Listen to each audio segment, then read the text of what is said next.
Halo guys, jadi ini obat batuk yang mesti ada banget di kotak obat rumah.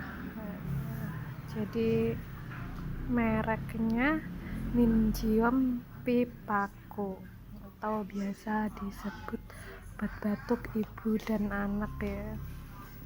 Ini saya selalu sedia kemasan besar. Ini apalagi pas musim pandemi COVID kemarin, ini bagus banget buat merawat paru, melegakan tenggorokan. Nah, ini kebetulan saya lagi batuk, pilek, ini enak banget di tenggorokan. Kalian bisa coba.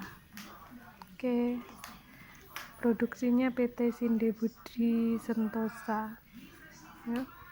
Nah, ini ada indikasinya, membantu meredakan batuk berdahak dan membantu melegakan tenggorokan, membantu memelihara kesehatan paru-paru. Oke, akan dicoba.